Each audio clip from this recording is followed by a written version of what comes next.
پہلا کام استغفار.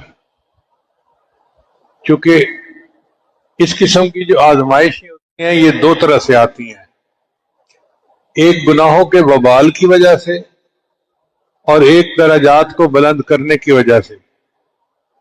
انبیاء کرام اور اولیاء کرام کے درجات بلند ہوتے ہیں، ان کے لیے یہ آزمائشیں درجات کو بلند کرنے کے لیے آتی ہیں، اور ہم عوام الناس ہمارے اوپر یہ ہمارے گناہوں کا وبال بن کے آتی ہیں.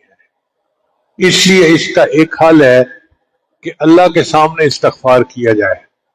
اللہ کا قرآن عظیم الشان میں وعدہ ہے، اللہ تعالیٰ ارشاد فرماتے ہیں استغفروا ربکم انہ کان غفارا.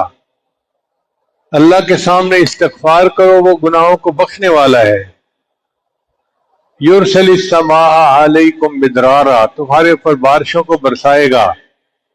وَيُمْدِدْكُمْ بِأَمْوَالٍ، اور اللہ مال کے ذریعے سے تمہاری مدد کرے گا.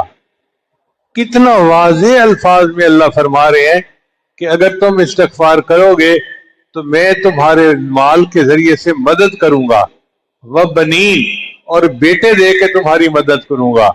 وَيَجْعَلْ لَكُمْ جَنَّاتٍ، اور تمہارے لیے باغ ہوں گے، ان کے پھل بہتر ہو جائیں گے.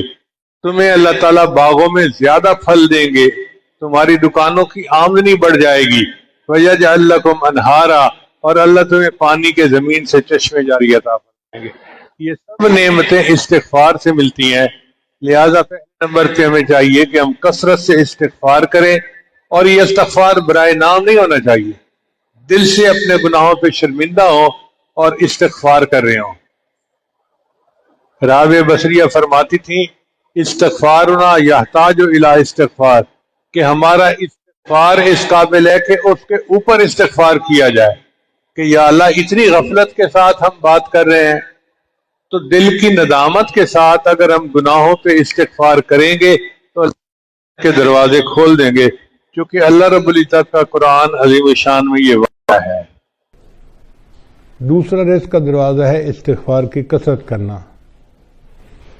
چنانچہ اللہ تعالیٰ ارشاد فرماتے ہیں استغفروا ربکم انہ کان غفارا، اپنے رب کے سامنے استغفار کرو، اللہ گناہوں کو معاف کرنے والا ہے. اور حدیث پاک میں آتا ہے من استر من الاستغفار، جو بندہ استغفار کی کثرت کرتا ہے جعل اللہ لہ من کل ہم فرجا، اللہ تعالیٰ اس کے لیے ہر مشکل میں آسانی کر دیتا ہے.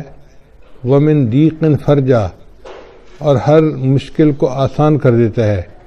وَرَزَقَهُ مِنْ حَيْثُ لَا يَحْتَسِبُ، اور اسے ایسی طرف سے رزق دیتا ہے کہ جس کا اس کو گمان بھی نہیں ہوتا.